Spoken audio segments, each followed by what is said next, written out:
सुप्रभात मेरे प्रिय विद्यार्थियों, आप सभी का हार्दिक स्वागत है कक्षा 7वीं के ई लर्निंग हिंदी के व्याकरण की कक्षा में। तो स्टूडेंट्स, हम लोग सर्वनाम पढ़ रहे थे और सर्वनाम की रूप रचना पढ़ रहे थे। कल भी हमने निश्चयवाचक सर्वनाम पढ़ा था यह, और आज आप श्यामपट पर देख पा रहे हैं मैंने कुछ लिख रखा है। आप लोग देख सकते हैं कि मैंने कोई लिख के रखा है, कोई अनिश्चयवाचक सर्वनाम। तो जिस प्रकार से हमने यह निश्चयवाचक सर्वनाम की रूप रचना की थी कारक के विभक्ति चिन्हों के अनुसार, उसी प्रकार से आज हम जो है कोई अनिश्चयवाचक सर्वनाम के विभक्ति चिन्हों को, उसकी रूप रचना को करेंगे। ठीक है, तो कल की ही तरह आप लोग अपने कॉपी लेकर के तैयार हो जाइए और मेरे साथ लिखते रहिए।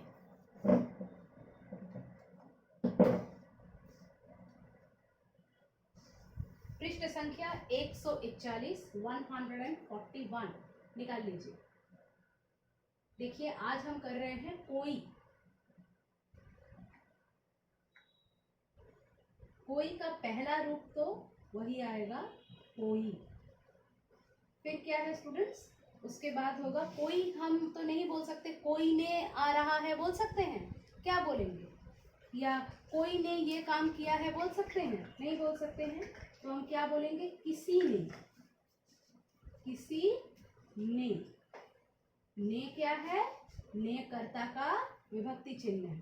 ठीक है, उसके बाद फिर कोई का बहुवचन भी कोई ही होगा। अगर बहुत सारे लोग आ रहे हैं फिर भी हम कोई बोल सकते हैं, तो ये कोई ही रहेगा। और ये किसी ने का होगा किन्हीं ने।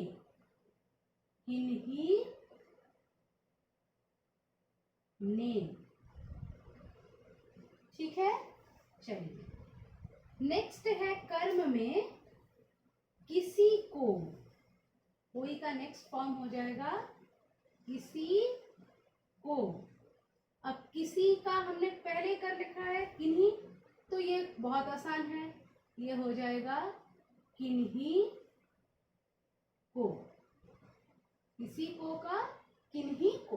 ठीक है, चलिए आगे करते हैं। करण में क्या होता है, और ये विभक्ति चिन्ह आप लोग नोटिस कीजिए। देखिए, ये कारक के साथ मैच कर रहा है ना। चलिए नेक्स्ट है हमारा करण कारक। किसी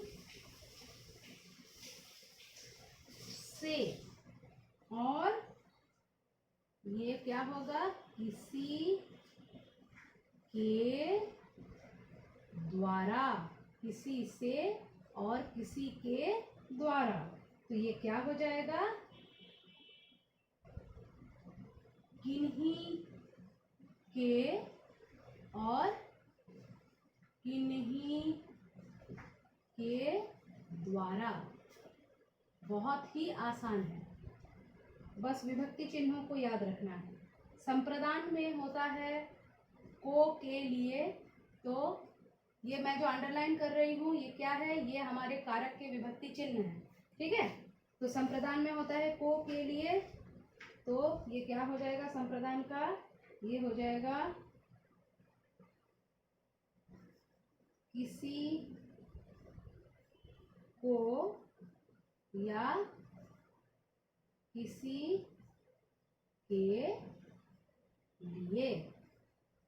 किसी को या किसी के लिए, तो यह हो जाएगा किन्हीं को और किन्हीं के लिए।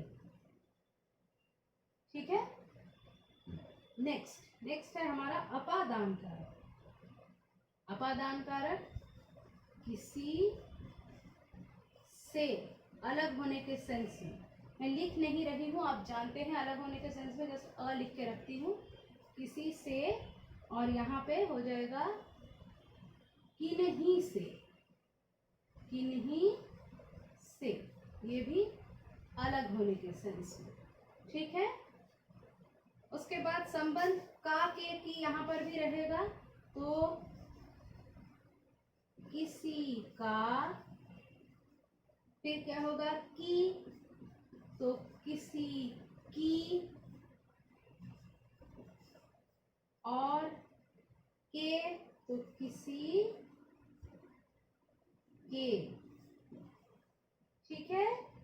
अच्छा, उसके बाद यही होगा, किसी का क्या हुआ है, किसी किन्हीं, तो किन्हीं का, किन्हीं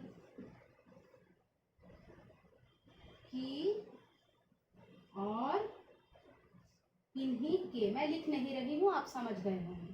ठीक है। उसके बाद आखिर में आता है अधिकरण।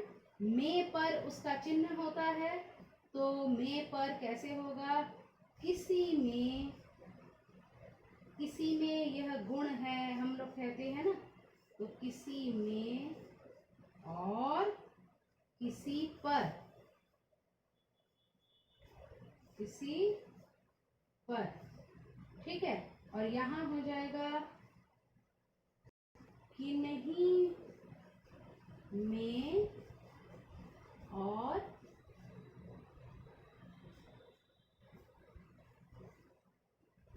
किन्हीं पर। बस, बहुत आसान है। आप लोग अच्छे से इसकी रूप रचना देख लीजिए। चलिए एक बार पुनः पढ़ के बता देती हूँ। कारक चिन्ह एक वचन, बहुवचन। कर्ता कोई, किसी ने, कोई, किन्हीं ने जिसके नीचे भी अंडरलाइन किया हुआ है वो आप लोग जानेंगे, इस कारक का विभक्ति चिन्ह वो है। ठीक है। कर्म किसी को, किन्हीं को। करण किसी से, किसी के द्वारा, किन्हीं के द्वारा। संप्रदान किसी को, किसी के लिए, किन्हीं को, किन्हीं के लिए। अपादान किसी से अलग होने के सेंस में, किन्हीं से अलग होने के सेंस में। संबंध किसी का, किसी की, किसी के। किन्हीं का, किन्हीं की, किन्हीं के, जो मैंने लिखा नहीं है, डॉट डाल दिया है। फिर है अधिकरण, किसी में, किसी पर। किसी में हो जाएगा किन्हीं में, और यह हो जाएगा किन्हीं पर। उम्मीद है ये आपको अच्छे से समझ में आ गया होगा। फिर मिलेंगे अगले वीडियो में। धन्यवाद।